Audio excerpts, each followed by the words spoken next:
Assalamualaikum warahmatullahi wabarakatuh. Baik, pada kesempatan kali ini kita akan bersama-sama membahas secara singkat mengenai rawi hadits. Pada kesempatan kali ini kita dibersamai oleh seorang tokoh yang sangat berpengaruh yang dikenal sebagai ulama progresif dan negarawan, yaitu Bapak Kiai Haji Wahid Hasyim. Mohon izin Bapak.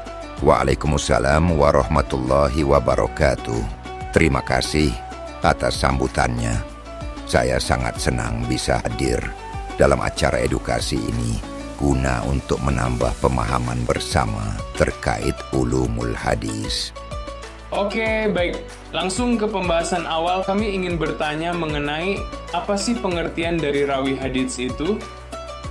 Baik, pengertian rawi adalah orang yang meriwayatkan hadits secara bahasa. Ar-rawi berarti an-naqil, yaitu orang yang meriwayatkan atau memindahkan. Sedangkan secara istilah, rawi adalah orang yang memindahkan hadits atau atsar dengan sanadnya hingga akhir. Rangkaian nama-nama perawi itulah yang disebut dengan sanad dari hadits tersebut. Baik, jadi begitu ya pengertian dari rawi hadits, baik secara bahasa maupun istilah. Iya, betul sekali. Jadi rawi adalah seseorang yang menyampaikan riwayat dari Nabi Muhammad Shallallahu Alaihi Wasallam yang terdiri dari sahabat, tabi'in, tabi'ut tabi'in, dan seterusnya. Oke, baik. Lanjut ke pembahasan selanjutnya mengenai syarat yang harus dimiliki seorang perawi. Saya masih penasaran apakah ada syarat-syarat untuk bisa menjadi seorang rawi? Tentu ada. Syarat yang harus dimiliki oleh seorang perawi ada 4. Pertama, Islam. Kedua, baligh. Ketiga, memiliki sifat adil atau adalah. Dan yang keempat, dhabit. Apakah bisa dijelaskan lebih rinci tentang syarat ketiga dan keempat? Saya masih agak bingung mengenai bagaimana seseorang bisa disebut adil dan dhabit. Seorang perawi dapat dikatakan adil jika ia seorang muslim yang baligh, berakal sehat, tidak melakukan perbuatan yang mengarah pada kefasikan, dan memiliki muru'ah atau sopan santun. Baik, jadi seperti itu ya untuk perawi yang adil.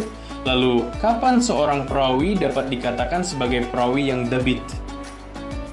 Disebut dhabit apabila riwayat yang ia sampaikan sesuai dengan perawi thiqah, hafalannya baik, memahami apa yang ia riwayatkan, serta tidak terdapat kekeliruan yang serius, tidak pikun, atau mudah lupa.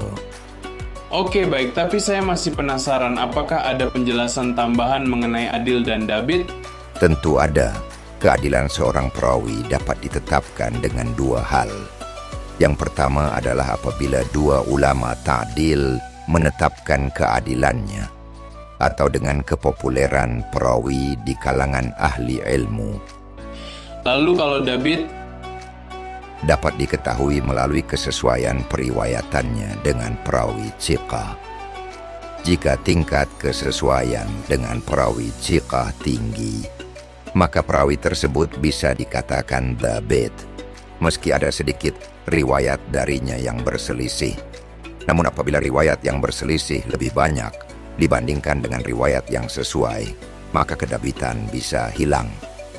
Oke, jadi begitu ya. Baik, selanjutnya, saya pernah membaca bahwa dhabit itu dibagi menjadi 2, yaitu dhabit syadr dan dhabit kitab. Bagaimana penjelasan mengenai hal ini? Jadi syadr mengacu pada kemampuan untuk mengingat dengan sempurna apa yang didengar oleh perawi.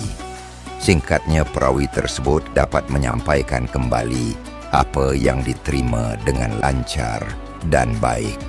Sedangkan kitab mengacu pada kehati-hatian dalam menjaga tulisan sejak awal menerima periwayatan dan memperbaiki kondisi bukunya agar tidak terjadi hal yang dapat mengubah catatannya.